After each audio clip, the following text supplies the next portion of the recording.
Hello everyone, আসসালামু আলাইকুম। তো অনেক সময় দেখা যায় আমাদের রবি সিমে অপ্রয়োজনীয় টাকা কেটে নেয়। আমরা রিচার্জ করতেই পারি না, আমাদের সিমে ব্যালেন্স শেষ।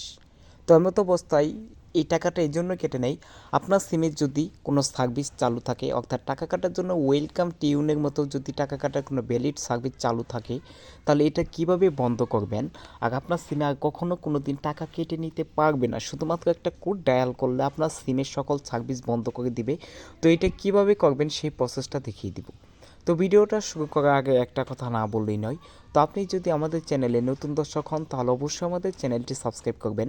আর আপনি যদি আমাদের চ্যানেলটি সাবস্ক্রাইব করে থাকেন তাহলে আপনাকে অসংখ্য ধন্যবাদ। তো এই কাজটি করার জন্য প্রত্যেকের ফোনে একটা ডায়াল প্যাড রয়েছে, জাস্ট এই ডায়াল প্যাডটি ওপেন করে নিতে হবে। তো জাস্ট আমি আমার ডায়াল প্যাডটি ওপেন করে নিলাম। ডায়াল পেজটি ওপেন হয়ে যাওয়ার পর এখানে আপনাকে একটা কোড লিখতে হবে। জাস্ট এই শুধুমাত্র এই কোডটার মাধ্যমে আপনার যে রবি সিমে টাকা কাটার যত ভ্যালিড সার্ভিস রয়েছে সবগুলো বন্ধ হয়ে যাবে। *9#, জাস্ট উপরে একটা কোড দেখতে পাচ্ছেন যে *9#, এই কোডটার মাধ্যমে আপনার সিমে যত টাকা কাটা ভ্যালিড সার্ভিস রয়েছে সবগুলো বন্ধ হয়ে যাবে। জাস্ট এখান থেকে আপনার দুইটা সিম রেশিও রয়েছে, জাস্ট এখান থেকে নিচে রবি সিম এটা সিলেক্ট করে দিবে। সিলেক্ট করে দেখব এখানে দেখতে পাচ্ছেন একটা মেসেজ এসেছে, বর্তমানে আপনার কোনো সার্ভিস চালু নেই।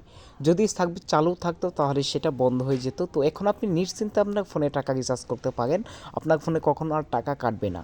তো হ্যালো এভরিওয়ান, ভিডিওটা এখানেই শেষ করছি। ভিডিওটা ভালো লাগলে অবশ্যই একটা লাইক দিবে এবং এরকম নিত্য নতুন সকল আপডেট পেতে অবশ্যই আমাদের চ্যানেলটি সাবস্ক্রাইব করবে। তো হ্যালো এভরিওয়ান, আসসালামু আলাইকুম।